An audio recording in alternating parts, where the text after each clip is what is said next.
fill the bin.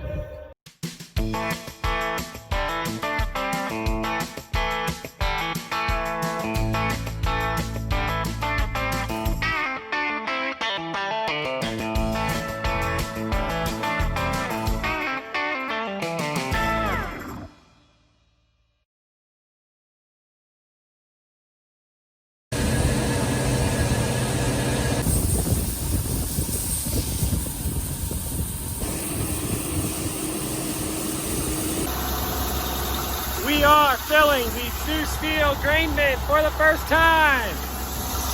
Filling it with corn. The first corn.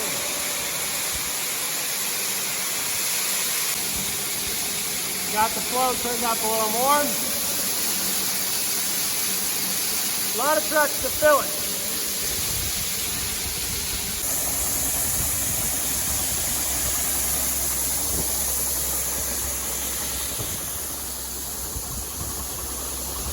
The first of its 20,000 bushels of just its first year.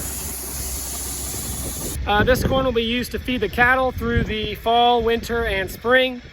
And I got the first truck backed up to our auger here. It's totally empty right now. The only thing we've used it for is to sing in as a family. It's a really nice echo chamber in there, so it makes for a really good chorus sound. So you can check that out on a different video, but today we're going to use it for what it was designed for, which is for binning corn. Let's see what one load of corn, 700 something bushels, looks like in here. So there you can see 700 bushels, barely reaches to the outside of the bin, and this thing holds 20,000, so got a lot of truckloads to go.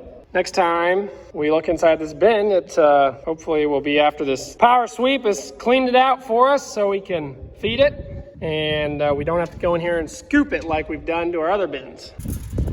First truckload is empty. So pretty much we chose the size of the bin based on it was pretty much the tallest bin that we could make and still use this auger and not have to buy a new auger. So that's one of the reasons we chose the 20,000 bushel size. This auger is almost stretched to its limit based on its stretch, and then it has to be able to go over the eave of the side as well as make it to the top. So I finished the semi, now I've got to unload the Kenworth over there. Time to back up Kenworth. Just got to line it up right along next to the tractor, back in a straight line up to the bin. Come back here, see if it's lined up. I need to come back a little further. So all you can do is check to see where it's gonna fall.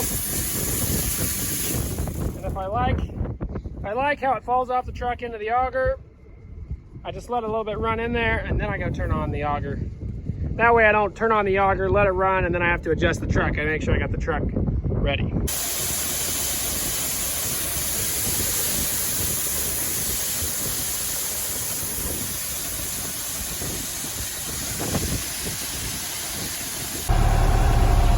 Come in, put the PTO on.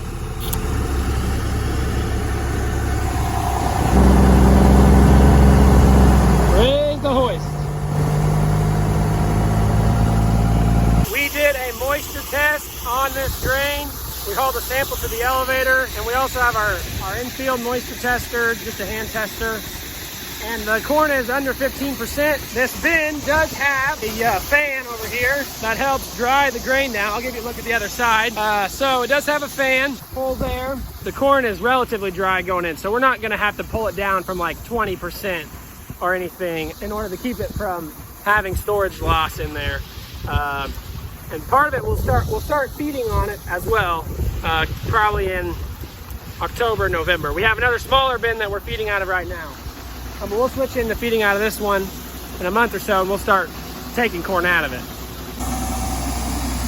Put the hoist up just a little bit, but you don't want to go up too high because then it'll actually flow from the front out to the back and spill out the back end. So I have a feeling this is going to be a noisy vlog. Time to go up a little higher.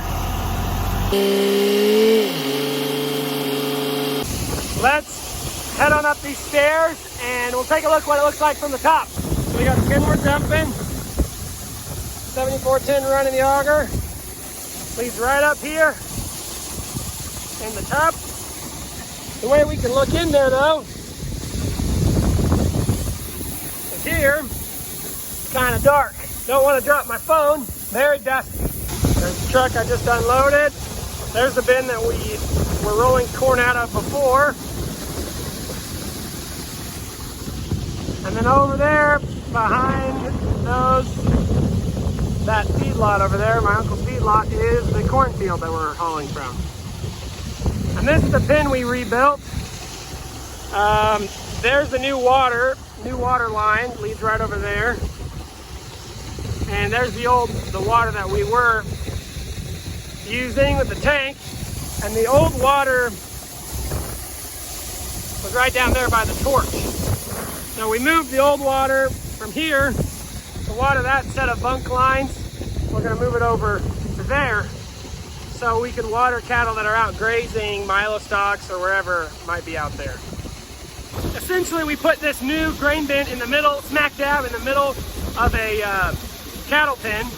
But the cattle pen was kind of ridiculously big for the amount of bunk space. The bunk space holds about 110 head, and they had a huge pen here with the water really far away. So we essentially just pushed up the back of that cattle pen to where the whole back side of the pen is now the grain bin and the space that we'll use to load it and unload it.